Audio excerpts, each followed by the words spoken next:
est ici officiellement lancée par le président du Faso, le capitaine Ibrahim Traoré. Une nouvelle ère pour l'industrie de cimenterie au Burkina Faso. Cette pose de première pierre qui marque le début de la réalisation de 2 projets, notamment l'unité de calcination d'argile et sa centrale solaire, est un engagement en faveur du développement endogène et durable du pays des hommes intègres. Cette initiative est l'illustration parfaite de notre politique d'industrialisation. Il s'agit de prendre la matière première sous notre sol, la transformer ici dans l'unité de calcination, et je dirais en matière secondaire, qui va finir maintenant dans la cimenterie en produit fini, qui sera consommé ici au Burkina. Donc c'est tout ce que nous souhaitons, que nos matières premières puissent être transformées sur place. Il y aura beaucoup d'emplois qui seront créés, tant au niveau du jugement exploité, qu'au niveau de l'usine de calcination ici, et aussi au niveau donc de la cimenterie. Et je pense que l'unité solaire qui accompagne doit permettre de baisser les coûts de production. Et nous espérons que dans quelques années, cette technologie qui va se vulgariser permettra de réduire donc les coûts du ciment. C'est ce que nous espérons. Donc c'est un signal fort. Nous les encourageons et nous encourageons donc tous les opérateurs à investir dans ce sens de transformation donc de nos matières premières et inviter les investisseurs étrangers qui doutent encore donc des capacités du Burkina, que le Burkina est une aubaine d'investissement et toutes les commodités sont mises en place pour pouvoir les accompagner. Venez ici, venez. Vous qui parlez d'intellectuels et de leaders politiques et tout, vous avez vu ces genres d'initiatives avant Ibrahim Traoré, avec les différents leaders politiques que vous connaissez, on vous dirait que c'est impossible, que le climat n'est pas bon, que le climat, la marche des affaires n'est pas possible, ainsi de suite. Ça pouvait être possible.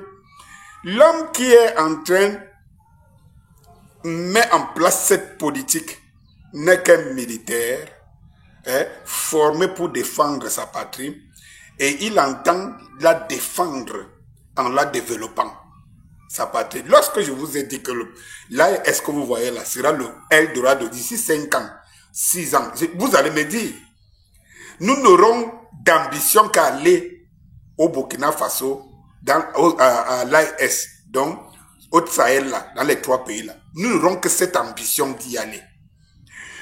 Parce que ces usines que vous voyez qu'on pose là, aujourd'hui, vous voyez déjà que l'usine, avec sa plaque solaire, n'a pas de problème d'électricité. On jugule le soleil naturel. Et on crée des emplois à l'intérieur. Cela veut dire que le sac de ciment sera à combien bientôt au Burkina Faso? À combien?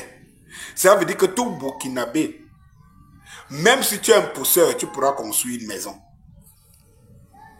Et lorsque vous avez la matière première moins chère, vous faites toute politique d'industrialisation que vous voulez. Ça ne demande pas d'aller dans une école de management. Il suffit seulement de la volonté du leader. Et il s'entoure des spécialistes opérationnels qui lui disent, si on veut faire ceci, voilà. Il apprécie et il dit, allons-y. Est-ce que ça peut pas? Quels sont les avantages, les inconvénients? Voilà ce qu'on attend d'un leader, pas un programme politique. Ibrahim Traoré est venu au pouvoir avec un programme politique. Il est venu au pouvoir avec une seule chose. Libérer le Burkina Faso. D'ailleurs, même quand il est là, qu'il constate qu'il y a des accords, des machins, de tout ça, il commence à balayer tout ça au sol. Et tout. Donc, je vous dis que le problème avec les Africains aujourd'hui, ce n'est pas les programmes politiques.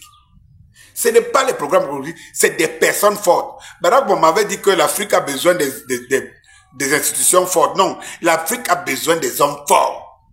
Des hommes qui sont capables d'initiative et capables d'affronter le danger en face. Comme fait Ibrahim Traoré. Et il s'en fout du danger. Il sait une chose. C'est que personne ne peut l'empêcher de suivre la trajectoire de développement du Burkina Faso. Et je vous dis encore, mes chers frères burkinabés, c'est une chance. La nature a horreur du vide. Et je ne sais pas pourquoi Dieu a choisi le Burkina de donner Ibrahim Traoré au Burkinabé. Parce que les Burkinabés vont voir les fruits. sans que ça soit une histoire de on est allé emprunter pour vouloir faire, pour miroiter à nos enfants le vivre heureux et mourir jeune comme en Côte d'Ivoire. Non, d'exploiter les sources, c'est-à-dire que de mettre la barrière à ce que les ressources minières, les biens du Burkina Faso soient exploités au Burkina Faso. Et oui, ce n'est pas de la magie. C'est une question de personne. C'est une question de personne. Quel appoint face à ce monde aussi difficile où les gens se comportent comme des rapaces par rapport au bien des autres, il faut des hommes forts pour défendre leurs biens.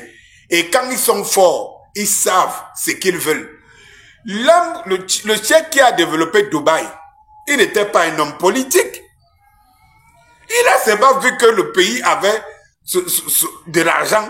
Il a demandé à tous les meilleurs penseurs du monde de venir à Dubaï pour penser un monde que personne ne voyait, que lui-même ne voyait pas, mais qui savait qu'il est possible. Lorsqu'on lui disait qu'on peut construire un gratte-ciel de 1000 étages sous l'eau, il demandait aux ingénieurs qui lui proposaient ça. Est-ce possible? Qu'est-ce qu'il faut pour le faire?